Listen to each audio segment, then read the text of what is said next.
A gente vai acompanhar agora num VT de abertura, para introduzir a nossa pauta, alguns dados, alguns estudos, algumas informações ligadas, então, a hábitos e alimentação dos japoneses.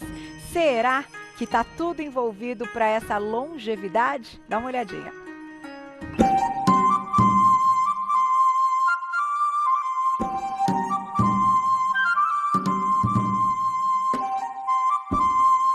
Os japoneses são conhecidos pela longevidade.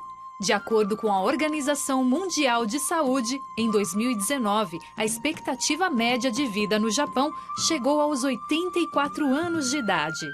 O Japão ainda conseguiu um feito mundial. O número de japoneses que chegaram ou ultrapassaram os 90 anos de idade bateu a marca impressionante de 2 milhões de pessoas. Eles estão na posição número 1 na expectativa de vida no mundo. E não apenas isso, eles vivem mais e com mais saúde. Segundo especialistas, as razões da longevidade japonesa têm tanto a ver com o acesso a medidas de saúde pública quanto a educação, cultura, atividade física e uma dieta equilibrada.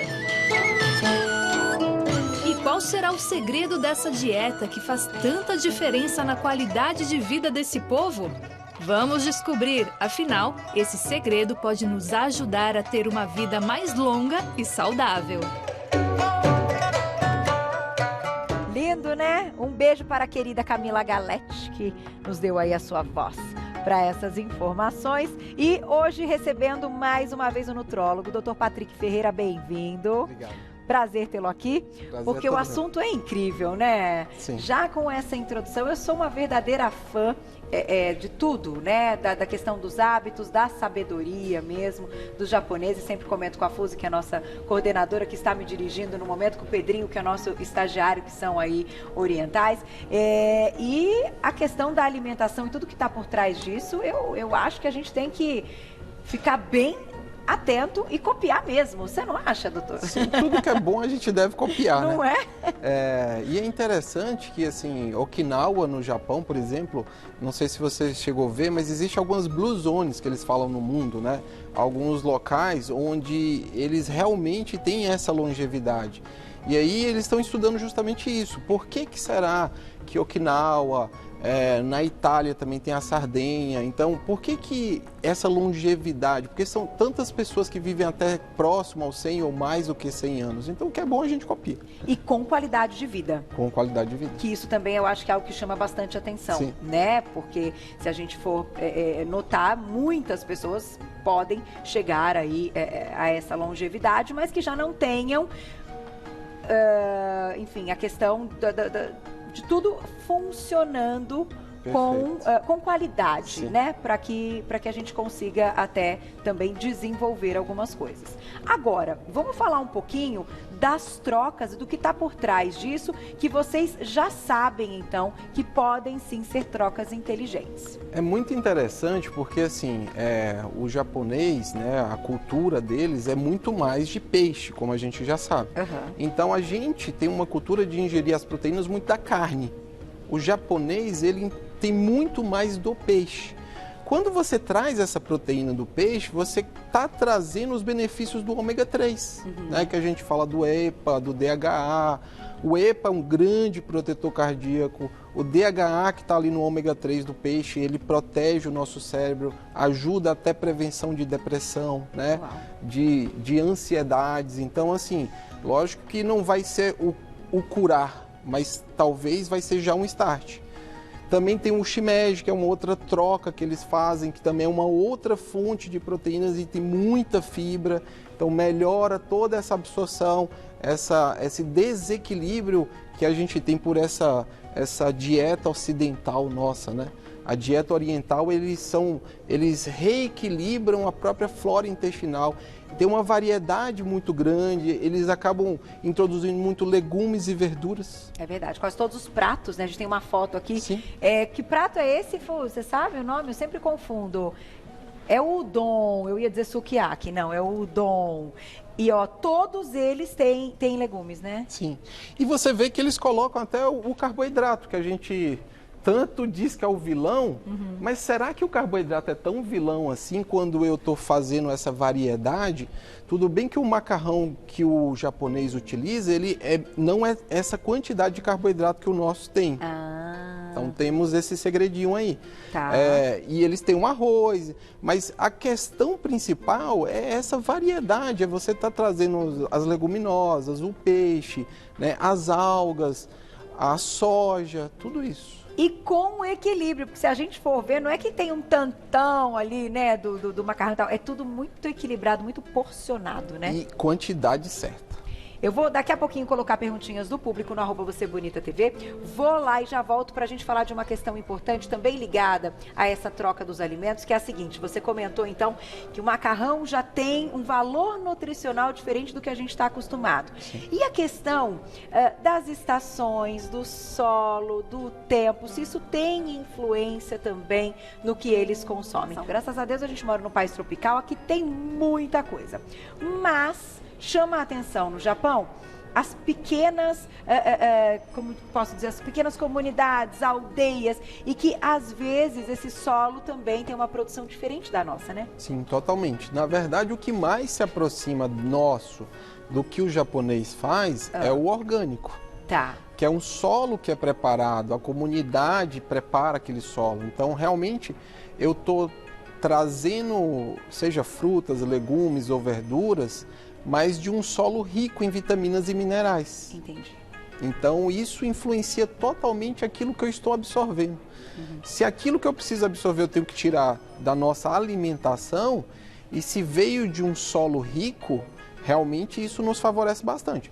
A outra questão que a gente poderia se adaptar era a gente tentar pegar mais os legumes, as frutas da estação, tá, né? Porque aí você tem menor tempo de exposição a agrotóxico. Então, essa é uma dica também. Respeitar essa questão da sazonalidade, então tem relação com estar menos exposto a agrotóxicos. Isso. Legal. Eu não tinha pensado nessa relação direta. Claro, porque ele já está ali na época, ele vai também ser colhido muito mais rápido. Muito mais rápido. Porque tem aquela questão do perder, então se vai perder, eu não vou expor tanto tempo assim aos agrotóxicos.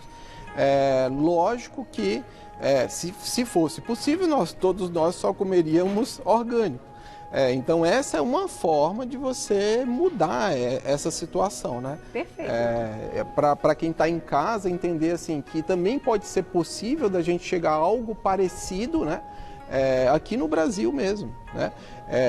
Isso, pegar o que é bom e trazer para a gente. E valorizar, então, os produtores, né? Aqueles que estão ali com os certificados, enfim, que a gente sabe que tem um cuidado e que neste momento estão fazendo muito bem ao Brasil, sim, né? E para a nossa economia, não é o nosso assunto também, mas é bom lembrar que é uma parte, né? Sim, que está fazendo a máquina funcionar. Agora, vamos colocar a perguntinha do público? Vamos. Quem escreveu pra gente? Na tela. Olha lá. Obrigada, Lilian. Um beijo para você. Como substituir o peixe e os benefícios do ômega em uma dieta vegana ou vegetariana? Legal. Ótima pergunta. Então, assim, diante de uma dieta vegetariana, ali ainda você permite, às vezes, o peixe, né? A dieta vegana, não. Aí já corta até o peixe. Mas como a gente consegue isso?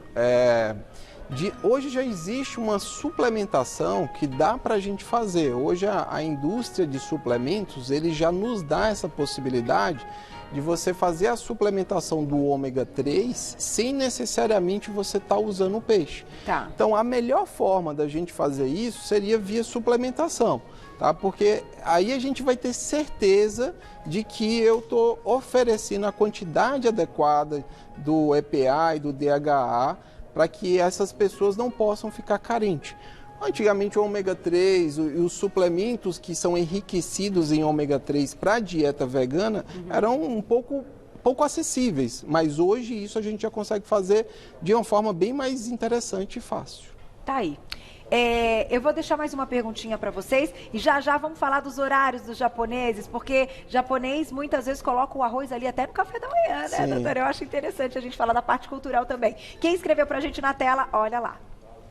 Obrigada, Gustavo, um beijo para você. A comida japonesa servida aqui no Brasil é igual à culinária oriental? Eu nunca fui para o Japão. No entanto, que bom que hoje a gente consegue, né? Ele pergunta se é a mesma. A gente consegue aprender com quem já foi, conversando e lendo, né? E tem umas diferenças bem gritantes, né, doutor? Tem. Na verdade, assim, é muito por conta da nossa cultura, né? Você estava falando das colônias. Então, realmente, por exemplo, nem sempre a gente vai conseguir o salmão selvagem aqui no Brasil. O salmão, muitas vezes, vai ser um salmão ali que foi em criatório, foi alimentado com ração. Ele não vai ter essa quantidade de ômega 3 do EPA e do DHA que eu estava falando, que faz bem para o coração e para o cérebro. Então, isso vai nos dar uma pequena diferença. Mas também nada que a gente não possa se adaptar. Uhum. Por quê? Porque aqui no Brasil a gente consegue... Para quem está em casa e gosta, a sardinha é um peixe rico em ômega 3, extremamente acessível para quem gosta do paladar. O atum também é um peixe que também é acessível. É mais difícil a gente ter atum de criadouro, criatório, né? Então dá para você substituir. Às vezes a gente não vai encontrar as algas, mas a gente tem o espinafre. Tá. Então o espinafre, por exemplo, é rico em coenzima Q10, ele melhora essa flora intestinal. A coenzima Q10, não é à toa que o Popeye lá ia para o espinafre, ela dá uma energia para as nossas células, né? Você consegue também o miso, que dá para fazer, a fermentação. Então, isso melhora toda a nossa flora bacteriana. Então, se é igual? Não, não é. Se a gente for olhar, tem um estudo até que ele pegou assim, ó, alimentações de 75, 2000 e 2012. Pegou alguns ratinhos, colocaram esses ratinhos para ficar expostos a essa alimentação. Os ratinhos que tinham uma alimentação da cultura oriental de 75, que já mudou para eles também, eles emagreciam com mais facilidade, tinham mais dificuldade de ganhar peso e eram mais longevos. Olha só. Então, tudo isso mudou até no Oriente, não foi só no Ocidente. Mas, um outro estudo interessante, a gente pega, que é uma dieta muito parecida do Mediterrâneo, e traz para a nossa realidade, ou traz essa realidade do japonês para a gente, mas existe toda uma cultura oriental do ato de se alimentar que a gente não tem. Sem dúvida. Pode contar, doutor, porque eu acho que isso é uma parte importante, eu citei até no início, a parte do hábito, a parte cultural mesmo, o que é passado de geração a geração, é fantástico, é sabedoria pura, né? O valor ali é dado àquele momento, aos alimentos que estão ali, o porquê que muitas vezes é colocado no centro da mesa um prato como esse, e que até o próprio hashi, né?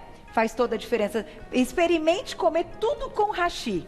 O arroz e feijão tenta comer com hashi. Olha como você vai demorar mais tempo. A Fus está rindo aqui. Grão, exatamente. Olha quanto tempo vai demorar para você terminar essa refeição.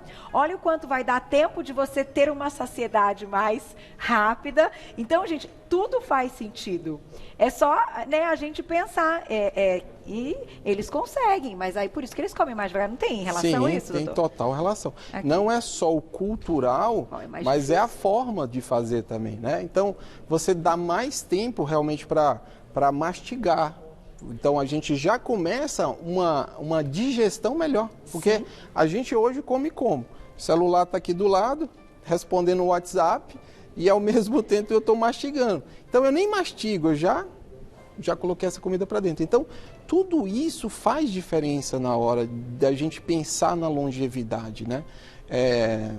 Não é a pauta, mas na Itália, por exemplo, lá na Sardenha, os longevos, eles também têm essa cultura do baixar o estresse na hora de alimentar, que é o que o japonês faz muito bem, né?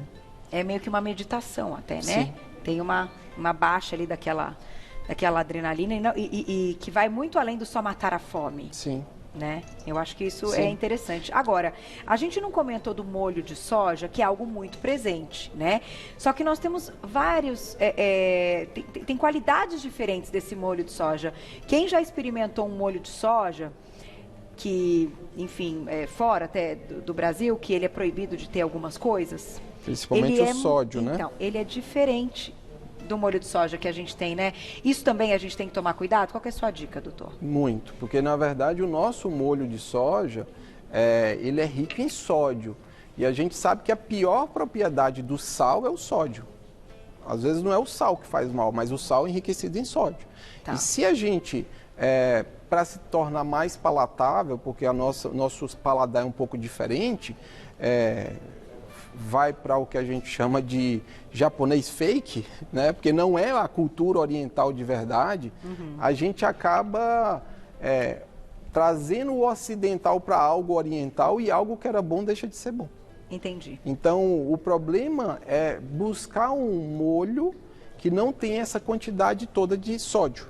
E que a gente possa, claro, a gente também tem falar de preço acessível, a gente sabe que alguns produtos acabam tendo um investimento um pouco mais alto, exatamente porque pensaram em tudo isso e acaba custando mais caro. Sim. Até nos próprios restaurantes, Sim. né? Restaurantes mesmo que seguem ali toda a tradição japonesa e que muitas coisas, há um investimento do dono desse restaurante, ou desse sushi man, a mais para servir aquilo. É claro que aquilo acaba sendo repassado para o cliente. Então, às vezes a gente não entende, mas até da própria classificação dos peixes, né? Dos Sim. peixes que vêm de tal lugar, que vão ser peixes melhores.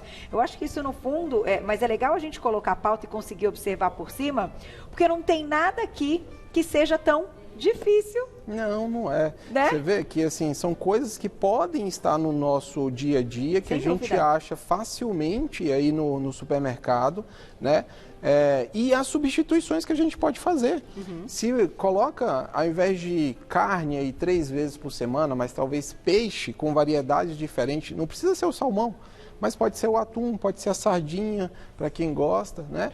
Então a gente pode fazer, pode ser o shimeji para quem gosta, que é uma boa fonte de proteínas, e nunca esquecendo das frutas, né? Verdade. Que a gente traz muito do o carboidrato ruim, mas aqui está o melhor carboidrato que a gente não aproveita. É verdade. E é pensar na sazonalidade que você comentou, que eu acho que faz todo sentido. Para encerrar, doutor, é importante também, gente, lembrarmos de uma questão que não foi dita aqui, mas que eu acho que Fúzia, até que é a nossa representante, pode comentar. Eles não comem isso todos os dias.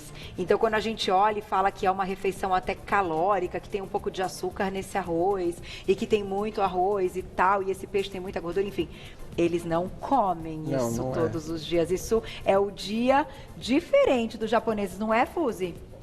Não é? Porque também custa muito caro, né? Dos restaurantes. Eles comem os pratos quentes, né? Como esse que a gente tem aqui na foto, né, doutor? Sim, sim. É exatamente isso, porque na verdade é como se fosse o nosso feijão com arroz. Exatamente. E aqui o prato especial. Se você, aí a Fuzi pode falar melhor do que a gente, não é essa a realidade, né? É a nossa realidade da nossa visão para a cultura japonesa. Verdade. Foi o que trouxeram para a gente, mas a realidade mesmo são os pratos quentes e é outra. E que é muito gostoso, esses caldos, tudo é muito bom. Aqui, ó. Tudo é uma questão de paladar, né, Carol? A Fu está dizendo exatamente isso. Todo mundo pensa que a gastronomia, a comida japonesa se baseia nisso. E não, né? E não. Ela tem muito mais ali. E aquela, como é o nome daquela folha que vocês comem muito, que a gente já teve aqui? Nori é essa. Não tem mais outra que parece uma couve. A gente brinca que é a couve japonesa. Chinesa. Couve chinesa. Coloquem aí depois para vocês encontrarem. E eu vou agradecer ao doutor, porque eu acho que tudo isso que a gente conversou faz muito sentido. E vamos ler mais e saber mais de tanta sabedoria, né? Eu acho que nesse momento que a gente tem que sempre falar de saúde, as pessoas estão mudando, né? As pessoas estão buscando essa questão da saúde. Porque a gente acabou de passar por um susto. E pouco foi discutido, assim, eu vi muito no seu programa isso ser falado, mas lógico que a gente tem coisas aí desse vírus que a gente não entende, mas o que a gente entende é que as pessoas saudáveis, elas passam mais tranquilamente por qualquer situação, seja ela um vírus ou qualquer outra infecção. Então, o que é bom para a saúde, a gente tem que trazer para o nosso cardápio. É isso mesmo. Muito obrigada mais uma vez. Vou deixar o contato para vocês. O WhatsApp é o 945084277, 945084277 e o Instagram, @doutor abreviado, Patrick Ferreira, tudo junto, doutor abreviado, Patrick Ferreira, vocês já encontram o trabalho do doutor. Obrigada mais uma vez, adorei.